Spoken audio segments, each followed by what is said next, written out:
ద్వితీయోపదేశకాండము 7వ అధ్యాయము.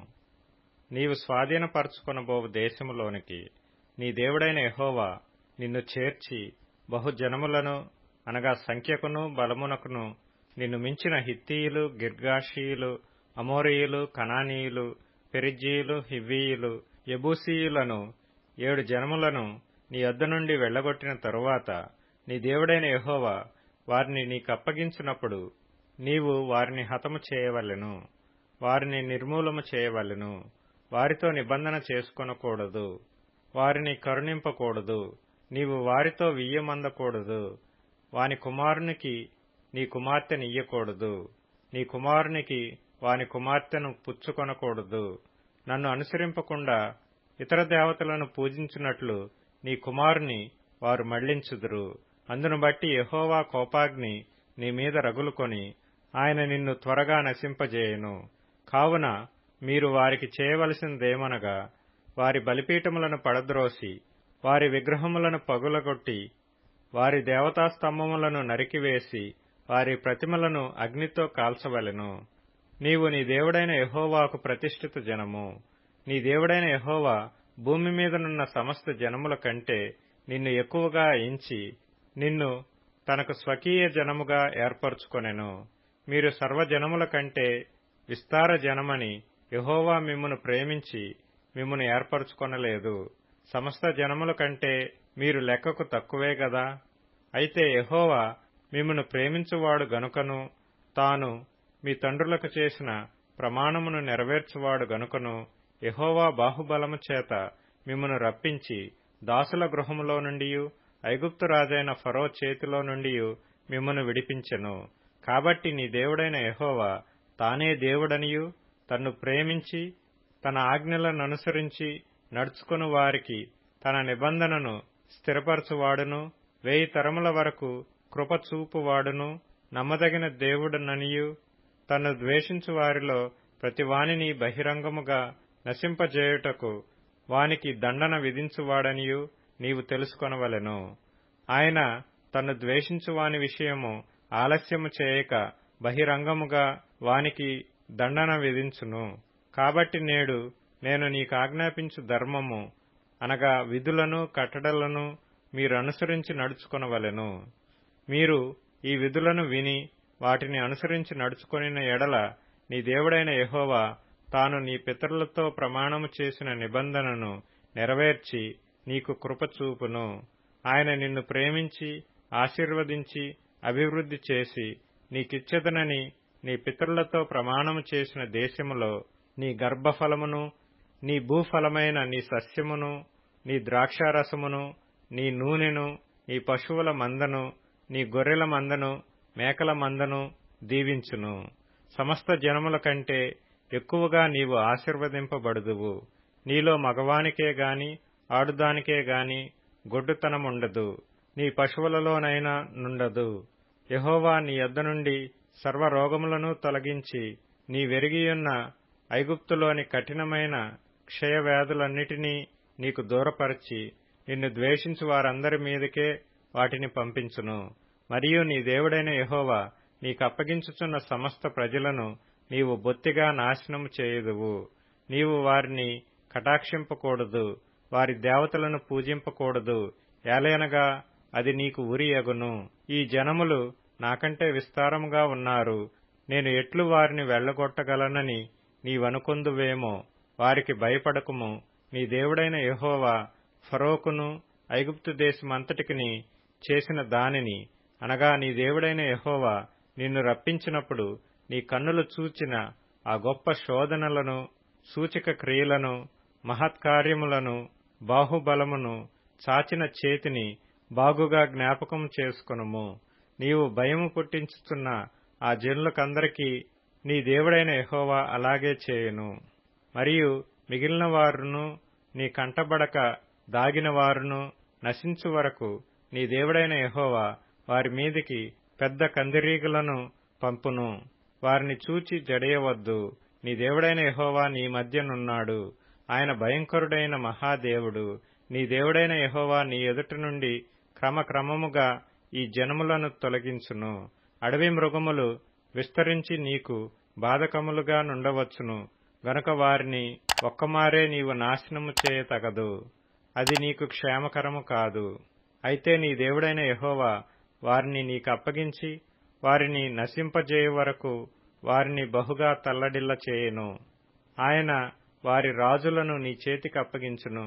నీవు ఆకాశము క్రింద నుండి వారి నామమును నశింపజేయవలెను. నీవు వారిని నశింపజేయు వరకు ఏ మనుష్యుడును నీ ఎదుట నిలవలేకపోవును. వారి దేవతల ప్రతిమలను మీరు అగ్నిచేత కాల్చివేయవలెను. వాటి మీదనున్న వెండి బంగారములను అపేక్షింపకూడదు. నీవు దానివలన చిక్కుబడదువేమో గనుక దానిని తీసుకొనకూడదు. ఏలైనగా అది నీ దేవుడైన యెహోవాకు హేయము. దానివలే నీవు శాపగ్రస్తుడవు కాకుండునట్లు నీవు హేయమైన దాని నీ ఇంటికి తేకూడదు. అది శాపగ్రస్తమే గనుక దాని పూర్తిగా రోసి దాని యందు బొత్తిగా అసహ్యపడవలెను. ద్వితీయోపదేశకాండము 8వ అధ్యాయము. మీరు బ్రతికి అభివృద్ధి నొంది యెహోవా మీ పితరులతో ప్రమాణము చేసిన దేశమునకు పోయి దాని స్వాధీనపరచుకున్నట్లు నేడు నేను నీకాజ్ఞాపించిన ఆజ్ఞలన్నిటినీ అనుసరించి నడుచుకొనవలెను. మరియు నీవు ఆయన ఆజ్ఞలను గైకొందువో లేదో నిన్ను శోధించి నీ హృదయములోనున్నది తెలుసుకొనుటకు నిన్ను అణచు నిమిత్తమును అరణ్యములో ఈ 40 సంవత్సరములు నీ దేవుడైన యెహోవా నిన్ను నడిపించిన మార్గమంతటినీ జ్ఞాపకము చేసుకొనుము. ఆహారము వలననేగాక యెహోవా సెలవిచ్చిన ప్రతి మాట వలన నరులు బ్రతుకుదురని నీకు తెలియజేయుటకు ఆయన నిన్ను అణచి నీకు ఆకలి కలుగజేసి నీవే గాని నీ పితరులే గాని ఎన్నడెరుగని మన్నాతో నిన్ను పోషించెను. ఈ 40 సంవత్సరములు నీవు వేసుకొనిన బట్టలు పాతగిలలేదు, నీ కాలు వాయలేదు. ఒకడు తన కుమారుని ఎట్లు శిక్షించెనో అట్లే నీ దేవుడైన యెహోవా నిన్ను శిక్షించువాడని నీవు తెలుసుకొని ఆయన మార్గములలో నడుచుకొనున్నట్లును ఆయనకు భయపడునట్లును నీ దేవుడైన యెహోవా ఆజ్ఞలను గైకొనవలెను. నీ దేవుడైన యెహోవా నిన్ను మంచి దేశములో ప్రవేశపెట్టును.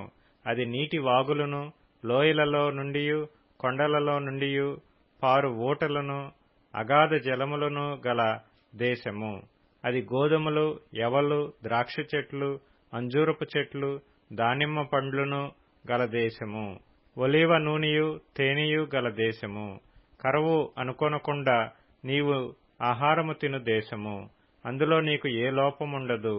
అది ఇనుపరాళ్లు గల దేశము. దాని కొండలలో నీవు రాగి త్రవ్వి తీయవచ్చును. నీవు తిని తృప్తి పొంది నీ దేవుడైన యెహోవా నీకిచ్చిన మంచి దేశమును బట్టి ఆయనను స్తుతింపవలెను.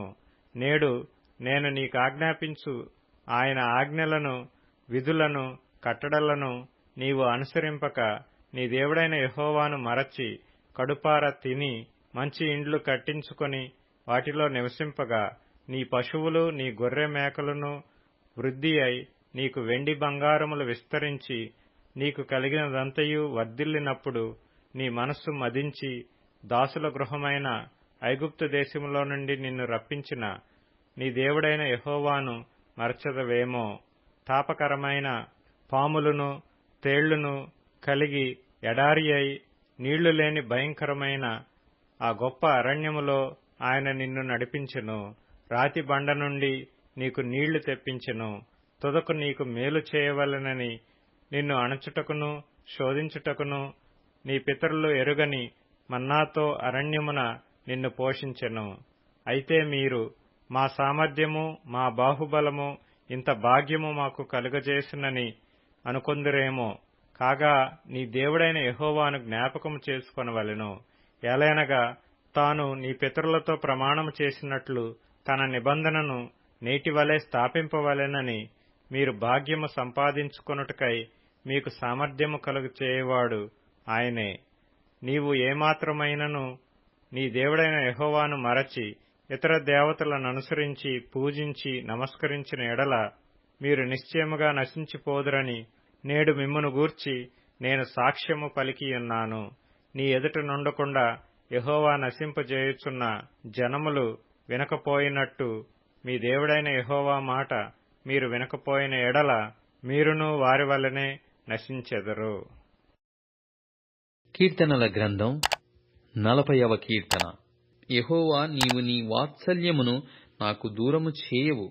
నీ కృపా సత్యములు ఎల్లప్పుడూ నన్ను కాపాడునుగాక. లెక్కలేని అపాయములు నన్ను చుట్టుకొనియున్నవి. నా దోషములు నన్ను తరిమి పట్టుకొనగా నేను తల ఎత్త చూడలేకపోతిని.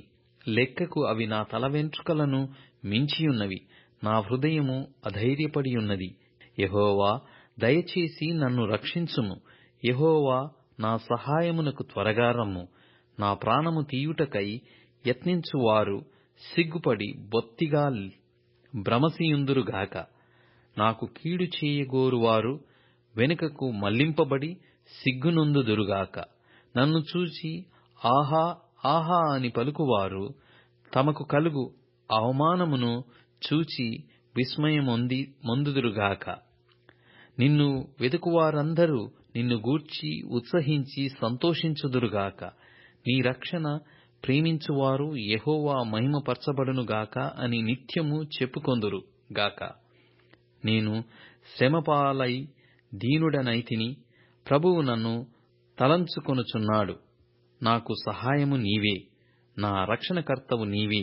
నా దేవా, ఆలస్యము చేయకుము. సామెతల గ్రంథం 10వ అధ్యాయం.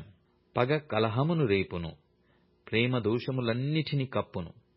వివేకుని పెదవులయందు జ్ఞానము కనబడును, బుద్ధిహీనుని వీపునకు బెత్తమే తగును. జ్ఞానులు జ్ఞానము సమకూర్చుకొందురు, మూఢుల నోరు అప్పుడే నాశనము చేయును. లూకాసు వార్త 6వ అధ్యాయం. తీర్పు తీర్చకుడి, అప్పుడు మిమ్మును గూర్చి తీర్పు తీర్చబడదు. నేరము మోపకుడి, అప్పుడు మీ మీద నేరము మోపబడదు. క్షమించుడి, అప్పుడు మీరు క్షమింపబడుదురు. ఇయుడి, అప్పుడు మీకియ్యబడును. అణచి కుదిలించి దిగజారునట్లు నిండు కొలతను మనుష్యులు మీ ఒడిలో కొలుతురు. మీరు ఏ కొలతలతో కొలుతురో ఆ కొలతతోనే మీకు మరల కొలవబడునని చెప్పెను. మరియు ఆయన వారితో ఈ ఉపమానము చెప్పెను. గ్రుడ్డివాడు గ్రుడ్డివానికి దారి చూపగలడా? వారిద్దరును గుంటలో పడుదురు గదా. శిష్యుడు తన బోధకుని కంటే అధికుడు కాడు. సిద్ధుడైన ప్రతివాడును తన బోధకుని వలె ఉండును. నీవు నీ కంటిలో ఉన్న దూలము ఎంచక నీ సహోదరుని కంటిలో ఉన్న నలుసును చూడనేలా? నీ కంటిలో ఉన్న దూలమును చూడక నీ సహోదరునితో, సహోదరుడా, నీ కంటిలో ఉన్న నలుసును తీసివేయునిమ్ము అని నీవేలాగు చెప్పగలవు? వేషధారి, మొదట నీ కంటిలో ఉన్న దూలమును తీసివేయుము, అప్పుడు నీ సహోదరుని కంటిలో ఉన్న నలుసును తీసివేయుటకు నీకు తేటగా కనబడును. ఏ మంచి చెట్టునను పనికిమాలిన ఫలము ఫలింపవు, పనికిమాలిన చెట్టున మంచి ఫలములు ఫలింపవు. ప్రతి చెట్టు తన ఫలము వలన తెలియబడును. ముండ్ల పొదలలో అంజూరపు పండ్లు ఏరుకొనరు, కోరింద పొదలో ద్రాక్ష పండ్లు కోయరు. సజ్జనుడు తన హృదయము మంచి ధననిధిలో నుండి సద్విషయములను బయలుటికి తెచ్చును. దుర్జనుడు చెడ్డ ధననిధిలో నుండి దుర్విషయములను బయటికి తెచ్చును. హృదయము నిండియుండు దాని బట్టి ఒకని నోరు మాటలాడును. నేను చెప్పు మాటల ప్రకారము మీరు చేయక ప్రభువా ప్రభువా అని నన్ను పిలుచుట ఎందుకు? నా యొద్దకు వచ్చి నా మాటలు విని వాటి చొప్పున చేయు ప్రతివాడును ఎవని పోలికయుండునో మీకు తెలియజేతును. వాడు ఇల్లు కట్టవలెనని యుండి లోతుగా త్రవ్వి బండమీద పునాది వేసిన వాని పోలియుండును. వరద వచ్చి ప్రవాహము ఆ ఇంటి మీద వడిగా కొట్టినను అది బాగుగా కట్టబడినందున దాని కదిలింపలేకపోయెను. అయితే నా మాటలు వినియు చేయనివాడు పునాది వేయక నేలమీద ఇల్లు కట్టిన వానిని పోలియుండును. ప్రవాహము దానిమీద వడిగా కొట్టగానే అది కూలి పడెను. ఆ ఇంటి పాటు గొప్పదని చెప్పెను. లూకాసు వార్త 7వ అధ్యాయం. ఆయన తన మాటలన్నీయు ప్రజలకు సంపూర్తిగా వినిపించిన తరువాత కపెర్నహూములోనికి వచ్చెను. ఒక శతాధిపతికి ప్రియుడైన దాసుడొకడు రోగి అయి చావ సిద్ధమై ఉండెను. శతాధిపతి యేసును గూర్చి విని ఆయన వచ్చి తన దాసుని స్వస్థపరచవలెనని ఆయనను వేడుకొనుటకు యూదుల పెద్దలను ఆయన యొద్దకు పంపెను. వారు యేసు నొద్దకు వచ్చి నీ వలన మేలు పొందుటకు అతడు యోగ్యుడు. అతడు మన జనులను ప్రేమించి మనకు సమాజ మందిరము తానే కట్టించెనని ఆయనతో చెప్పి మిక్కిలి బతిమాలుకొనిరి. కావున యేసు వారితో కూడా వెళ్ళెను. ఆయన ఆ ఇంటి దగ్గరికి వచ్చినప్పుడు శతాధిపతి తన స్నేహితులను చూచి, మీరాయన యొద్దకు వెళ్ళి, ప్రభువా, శ్రమ పుచ్చుకొనవద్దు, నీవు నా ఇంటిలోనికి వచ్చుటకు నేను పాత్రుడను కాను, అందుచేత నీ యొద్దకు వచ్చుటకు పాత్రుడనని నేను ఎంచుకొనలేదు. అయితే మాట మాత్రము సెలవిమ్ము, అప్పుడు నా దాసుడు స్వస్థపరచబడును. నేను సహా అధికారమునకు లోబడిన వాడను. నా చేతి క్రింద సైనికులు ఉన్నారు. నేనొకని పొమ్మంటే పోవును, ఒకని రమ్మంటే వచ్చును. నా దాసుని చేయమంటే ఇది చేయునని నేను చెప్పినట్టు ఆయనతో చెప్పుడని వారిని పంపెను. యేసు ఈ మాటలు విని అతని గూర్చి ఆశ్చర్యపడి తన వెంట వచ్చుచున్న జనసమూహము వైపు తిరిగి, ఇశ్రాయేలులో నైనను ఇంత గొప్ప విశ్వాసము నేను చూడలేదని మీతో చెప్పుచున్నానెను. పంపబడిన వారు ఇంటికి తిరిగి వచ్చి ఆ దాసుడు స్వస్థుడై యుండుట కనుగొనిరి.